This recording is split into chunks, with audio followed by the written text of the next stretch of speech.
I'm Anay Mujib and welcome back to my channel.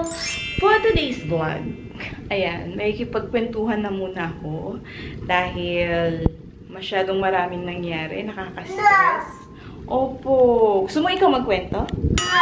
Opo, gusto mo ikaw magkwento? Oh, si Babo na daw magkwento. Oh, take over the vlog. Oh, ikaw na magkwento. So, ayan na nga, yung huling video ko, isang araw is, opo, lumipat na kami ng bahay. And, eto na nga, may plot twist. So, tumira kami, opo, tumira po kami doon sa Burdubay, yung area na yun, malapit na. Opo, malapit doon sa trabaho ng asawa ko. Mga 10 minutes drive na lang siya. And accessible, mas accessible kasi sa kanya. Kasi nung nasa production city kami, umaabot ng 1 oras kalahati yung biyahe niya. Depende sa traffic. Opo. And then, so ito na nga. Pag-check kasi namin ng kwarto doon sa Burdubay, as in, para sa aming mag-asawa, okay na kami dito kasi nga attached washroom, tapos medyo malaki naman siya. Opo. Ang ano lang, hiwalay yung kusina. Nasa labas ng kwarto yung kusina. Pasensya na po kung mayroong maingay dito. Ganito po siya tuwing nagbablog ako. Hindi ko alam kung galit siya o gusto niya siya yung magsasalita. Opo, sandali lang ako. Opo, may ikipagkwentuhan lang ako sandali. Opo. So, pagpunta namin doon, sabi ko, kakasya kaming 3 dito. Kasi 3 lang naman kami. Di ko alam kung itutuloy ko tong pagbablog na to o mamaya na lang, pagtulog na siya. Kasi pagtulog naman siya, bawal naman ako mag-ingay. Tapos ngayon na nagising siya, itong ginagawa niya, nag-iingay siya. So, change location tayo. Dito tayo sa labas. So, pagpunta namin doon, sabi namin mag-asawa, hindi naman kami magtatagal doon sa lugar na yun sa Burdubay. Mag-stay lang kami ng mga 1 or 2 months, ganyan, para lang makaipon lang. Kahit pa paano mabawasan yung mga gastos. Kasi kalahati talaga ng sahod niya na pupunta sa pupe. So, kahit mga kalahati lang matipid namin. Kaso, eto na nga. Paglipat namin doon, kasama na yung mga gamit namin, sobrang sikip. Sobrang sikip ng lugar, sobrang sikip ng kwarto pala. Nung nandun na yung mga gamit namin. And then, opo, ang liit, no? Ang liit ng kwarto dun, no? Opo, hindi makakilos, hindi makagapang si Babo. Unless, doon lang sa higaan namin, doon lang siya nakakagapang. And then, ang daming bawal. Sobrang daming bawal. Ang daming, tulad ng bawal mag-ingay. Kasi nga yung mga kalapit naming kwarto, sa offices sila nagtatrabaho. So, bawal daw mag-ingay. Eh, may iwasan mo ba hindi mag-ingay si Babo? Tulad yan, sigaw na sigaw. Tapos, umiiyak. Kapag inaantok o nagugutom, hindi naman may iwasan kasi bata nga, diba? One time, may kumatok pa sa amin. Kinatok kami dahil nga si Babo nung araw na yun, nasa duty na si Sudi nun eh. Tapos si Babo iyak ng iyak. Hindi ko alam kung anong gusto niya. Pinapadede ko na, pinapatulog ko na, pero iyak siya ng iyak. Siguro kasi nangingi. Siguro nga kasi nangingilala siya naninibago siya sa lugar. So, nahihirapan siya mag-adjust. Masyado siyang nasisikipan dun sa lugar. And then, pagtingin ko, wala naman tao. Pero nakwento ko yun kay Sudi. And then, sabi ni Sudi, hayaan mo na. So, hinayaan na namin. And then, nung nagluluto ako, syempre kasi nga sharing yung kusina. Sa umaga kasi kaming unang nagigising ni Babo. So kaming dalawa yung unang gumagamit ng kusina. So, habang nagluluto ako, iniwan ko muna si Babu kay Sudi ng umaga na yun. Habang nagluluto ako ng breakfast. Sa breakfast ni Babu. Tapos breakfast na rin namin ni Sudi. And then, may pumasok na lalaki, Indiano. Nakisabay siya sa pagluluto ko. Habang nagluluto ako, gumagawa siya ng tsaa.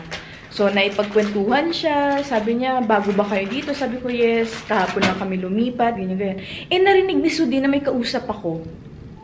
Na parang, nagulat din ako.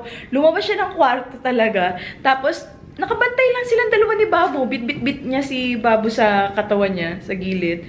Tsaka, nakabantay lang siya sa may pintuan ng kusina. Eh, kusina kasi maliit lang. Hanggang sa matapos ako na andun lang siya, umalis yung Indiano, kasi natapos na yung paggawa niya ng tsaa. Umalis na yung Indiano. Siya, nakabantay lang siya sa akin. Ako naman, nasa gilid, napapangiti-ngiti ako. May nagsiselos.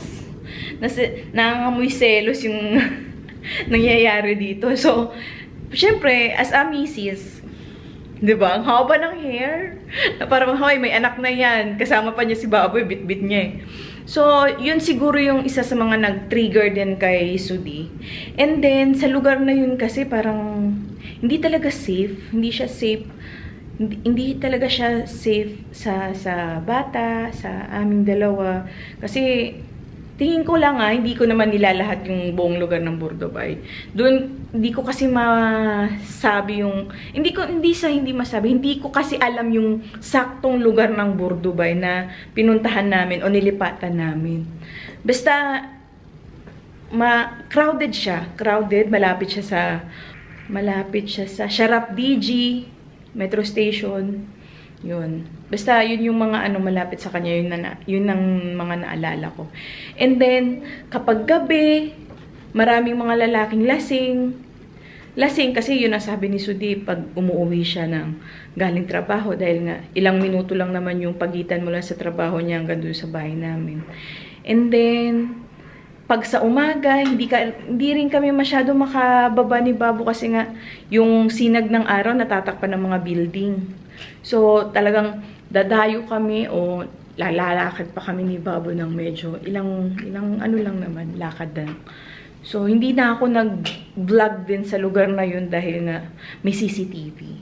Doon sa loob ng bahay, sa labas ng building, and then sa loob ng hallway. May CCTV. Lahat may CCTV yung lugar na yun. So, naano naman ako na mag-vlog-vlog kasi baka makita nila. Tapos, bawal pala mag-vlog-vlog dun. So, hindi na, iniwasan ko na lang. And then, nahirapan din si Sudi sa parking. Isa pa yun. Kasi, yung parking doon, dahil nga gabi na siya umuwi, gabi na siya natatapos magtrabaho. So, nahirapan siyang makahanap ng space niya. Paikot-ikot siya doon. So, sabi ko, ano ba yan? Ang dami. Nakaka-stress yung paglipat namin kasi mabilisan. Hindi talaga siya naiplano ng maayos. Dahil sa kakaisip, siguro sa part ni Sudi na intindihan ko siya kasi nga siya yung nagtatrabaho sa amin. Nape-pressure siya sa sinasahod niya, wala siyang natatabi.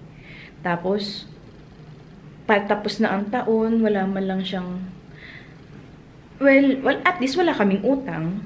Yun ang kinaganda. So, ito pa pala. So, yung pag-uusap ni Sudi at saka nung may-ari ng bahay is 15 days lang yung magiging penalty ni Sudi. Yung huling pag-uusap nila. And then, nung bumalik na kami, sabi ng may-ari, hindi na niya ibabalik yung 4 na cheque na na-advance na ni Sudi. Kasi buong isang taon na yung binayaran ni Sudi na cheque. So, ayaw na ibalik yung 2 cheque na katumbas is 4 months. So, sabi ko, parang lugi tayo. Sobrang lugi tayo na hindi niya ibabalik, bayad na ang kwarto, tapos hindi niya ibabalik. May ganun ba? Kayong mga nandito sa Dubai, please comment down below kung anong masasabi niyo sa ganung patakaran o policy nila na hindi ko rin alam. Sabi ko nga kay Sudi, may ganun ba talagang policy na naalala mo? Ganun yung sinabi sa'yo. Sabi niya, wala. Pero dahil sa hawak na nung may-ari yung cheque, wala rin kaming magawa, 'di ba? Kung kukunin na niya, paano pa namin maibabalik, 'di ba? Parang naano na rin si Sudi na sobrang na-stress na. Hinayaan na lang niya. Sabi niya, sige, balik na lang tayo. So, sa mga aberya na kinaharap namin, lalim, no? Kinaharap. Sa mga challenges na na-experience namin, nag-usap kami ni Sudi. Kasi hindi pwedeng ganito. So, pagplanuhan na lang is, babalik na lang kami. Babalik kami sa dating bahay, tatapusin ang kontrata, and uuwi kami ng Pakistan. Ganun na lang ang mangyayari. Uuwi kami ni Babo lang sa Pakistan. Kaming dalawa ng Babo sa Pakistan. And then, babalik dito si Mujib. Dahil nga, siya yung may work. Opo, siya yung may work. Tapos ako, mag-aalaga na lang kay Babo doon. Dahil nga, tulad niyan, ang hirap kasi ng sitwasyon na nandito kami lahat, buo nga kami, pero yung renta, ang bigat sa aming tatlo. So, kung siya lang, kahit papano, makakakuha siya ng partition o bed space, o maliit lang na kwarto na sasapat sa kanya. And, binenta na lang yung sasakyan. Instead na, ito yung binago namin doon sa plano. Kasi ang plano ito, i-give up namin yung renta. Tapos doon, pansamantala, at least 2 months. Tapos at least makarecover lang. So, binago na lang.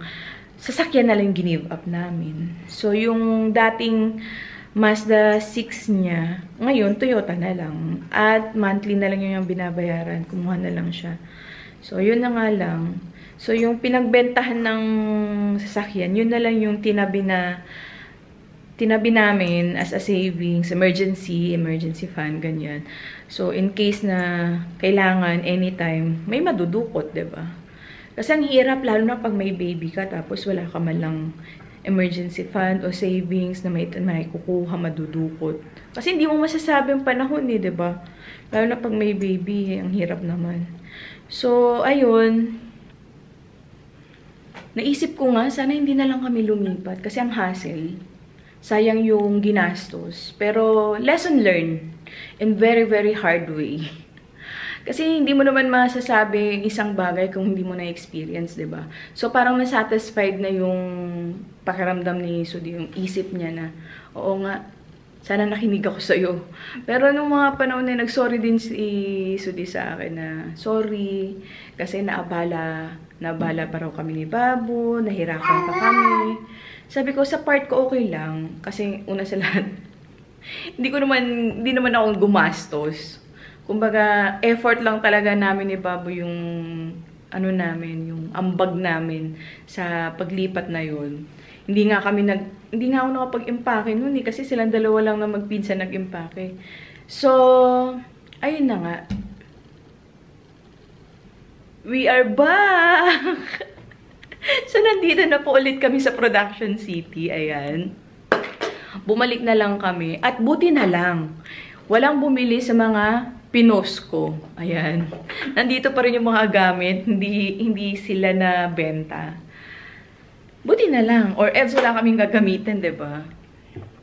So, ayun. Isa rin sa mga lesson namin kapag magbabahay is wag masyadong bibili ng mga gamit. Dahil na-excite kasi si tatay darating yung anak niya, darating kami ng anak niya dito sa Dubai. So, na-excite siya na gusto niya homey talaga yung uuwian naming bahay. So, ayan, nag-prepare talaga siya ng mga gamit. Kumpleto talaga. Well, masarap naman sa pakiramdam yung ganong thoughtful, diba? Sino pa naman hindi matutuwa sa ganong pag-iisip ng, lalo ng partner mo na gusto komportable yung dadatnan mong bahay. So, abangan ninyo ang ating mga susunod na mga journey. From next year, magiging Pakistan journey na tayo. Pakistan adventure with Babo! Inshallah, may ipakita na natin si Babo doon sa Pakistan dahil nasa Pakistan na ako at wala si tatay, di ba? So, ayun na nga po. Dito na nga po matatapos ang video na to. And So, ayun na nga po. Yun na po ang update namin. And see you on my next vlog, inshallah. Always remember, Nanay loves you.